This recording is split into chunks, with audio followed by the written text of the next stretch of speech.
안녕하십니까. 6월 3일 금요일 이사야 58장에서 62장까지 함께 말씀 시작하겠습니다. 기도합니다. 하나님 아버지, 우리 이사야 말씀을 통하여서 이제 막바지에 오는 이 말씀에 하나님의 은혜를 구합니다. 우리가 그때의 상황과 지금의 상황을 잘 살펴서 하나님께 순종할 수 있는 그러한 영을 허락하여 주시옵소서. 예수님의 이름으로 기도합니다. 아멘. 예, 오늘 이사야 58장에서부터 62장까지의 말씀, 내일이면 이사야 말씀이 끝나는데 우리가 이제 마지막에 와서 좀 이렇게 전체적인 상황들을, 시대적인 상황들을 좀 살펴보고자 합니다. 첫 번째로는 이사야가 어렸을 때 이스라엘과 유다는 여로보암 2세하고 그 다음에 우시야 왕 때입니다. 이때가 각 나라마다 전성기 때였습니다. 그래서 그 당시에 주변 국가들은 애굽은 좀 힘이 약해지고 있을 때 아수르가 여러 가지 정복 전쟁 하다가 그로부터 한 10여 년 후에 이제 강성하게 성장했던 시대입니다. 이스라엘이 수리아와 동맹을 맺고 유다도 동참을 하는데 유다 왕 아하스가 그것에 동참하지 않습니다. 대신 친아수르 정책을 피지요. 그래서 르신과 베가라는 동맹군이 유다를 침공할 때에 그 친아수르 정책을 폈기 때문에 아수르가 유다를 도와줍니다. 그때 이제 아수르가 그 북이스라엘이 친아수르 정책을 피지 않고 다른 수리아와 동맹을 맺기 때문에 이스라엘을 쳐들어와서 이스라엘을 멸망시킬 때가 BC 722년이 되고요. 그때 BC 이제 8세기쯤 되면 애굽이 좀 강성해지면서 바벨론이 성장하게 되면서 아수르가 조금 힘이 이게 약해지기 시작합니다. 이때 유다가 그 아수르에게 반기를 들고 그 아수르가 보복으로 사네림, 우리가 앞에 봤습니다만 사네림이 쳐들어와서 좀 힘들게 구사일생으로 살아납니다. 그래서 유다의 이 나라에만 보도 북쪽에는 아수르, 남쪽에는 애굽이라는 그런 강대국 사이에 끼어서 아주 복잡하고 아주 힘든 어떤 정세가 전개되는, 이렇게 복잡하고 힘든 상황 속에서 하나님을 의지하고 하나님을 찾아야 되는데 그러지 못했다는 것입니다. 이런 거 보면 우리나라 상황도 마찬가지예요.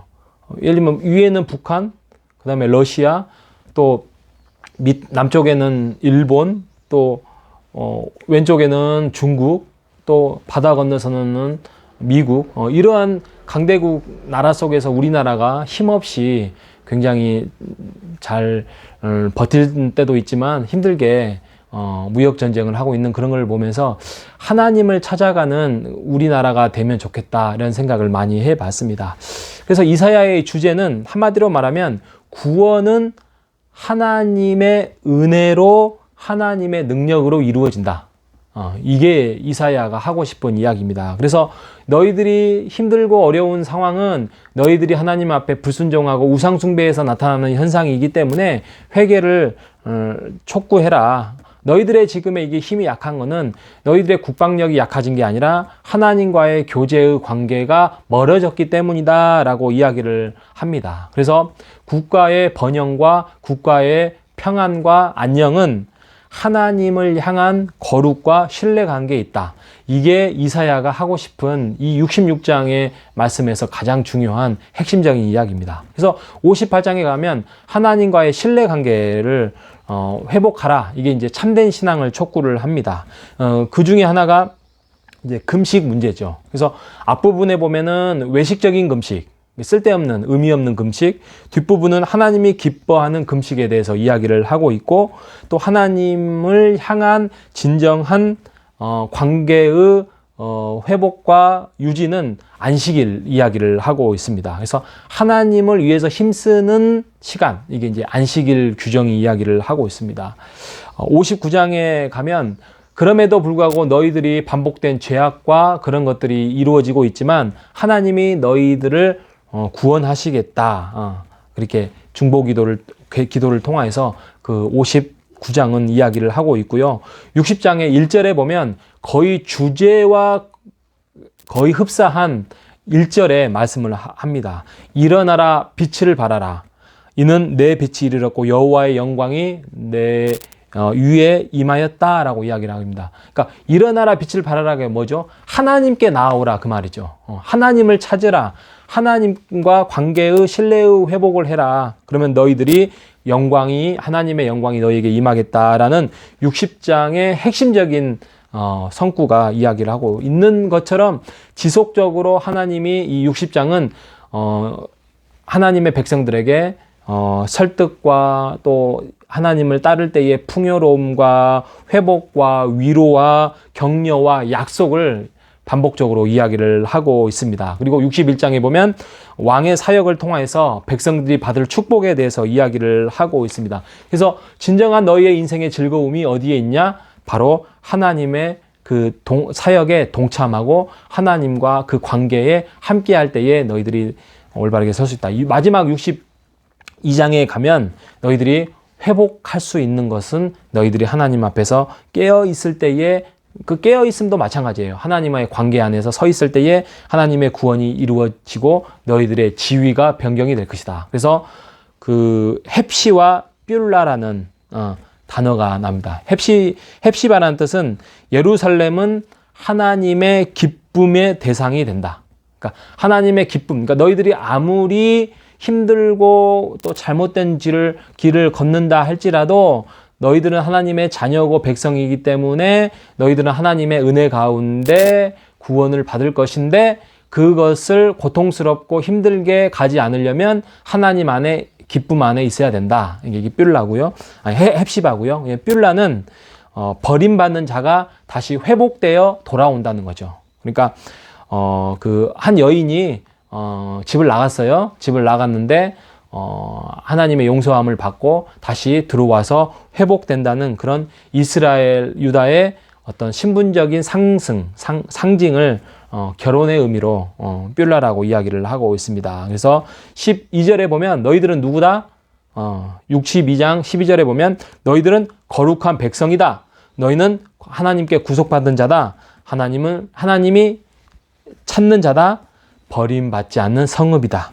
너희들의 신분은 변경되지 않는다. 이 말을 하고 있는 것입니다.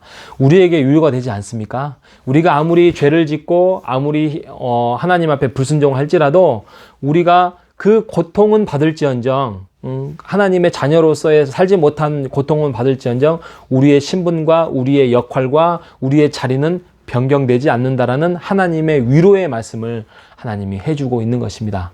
그러니까 우리가 우리 마음대로 살아갈 수 있다? 하나님을 떠나서 또 다시 하나님이 부르실 것, 이렇게 생각하면 안 된다라고 이제 로마서에 바울이 이야기를 하고 있잖아요. 그러니까 우리가 최선을 다해서 우리가 더 풍요롭고 행복하고 은혜롭고 넉넉한 삶을 살아가기 위해서는 그 하나님의 뜻을 쫓아서 우리가 살아가야 된다. 그 말을 하고 있는 것입니다. 결론은 우리가 하나님 안에서 회복되어서 영광스러운 자로 살아갈 때에 우리가 소망이 있고 기쁨이 있고 은혜가 있고 이 땅에서 버틸 수 있는 것입니다. 그래서 우리가 하나님의 음성을 붙잡고 하나님께 기도하며 말씀을 붙잡고 하나님의 손을 꼭 잡고 살아가는 이사야서의 마지막 당부를 이야기를 하고 있습니다. 여러분, 말씀 안에서 하나님의 방법과 하나님의 뜻을 찾으십시오.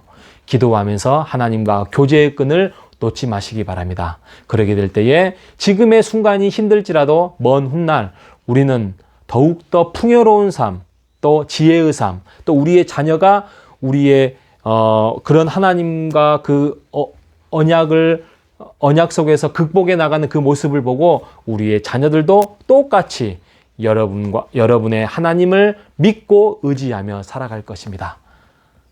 그 믿음의 삶, 우리 모두가 교회 안에서 이루어가는, 그래서 우리가 완성해가는 우리 모두가 되시기를 간절히 바라겠습니다. 기도하겠습니다. 하나님 감사합니다. 아무리 힘들고 어려운 길이라 할지라도 분명히 그 그 길에는 참다운 길이 있고 결국에는 하나님의 방법과 하나님의 손을 붙잡고 갈 때에 흔들림이 적고 더욱더 큰 힘을 얻을 수 있다는 사실, 이사야의 말씀을 통하여서 우리에게 허락해 주셔서 감사합니다. 하나님, 우리가 어려운 위기, 어려운 고백 속에서 하나님을 찾고 하나님의 은혜 속에서 새로운 힘을 얻고 살아가는 우리 모두가 될 수 있도록 인도하여 주옵소서. 살아계신 예수님의 이름으로 기도합니다. 아멘.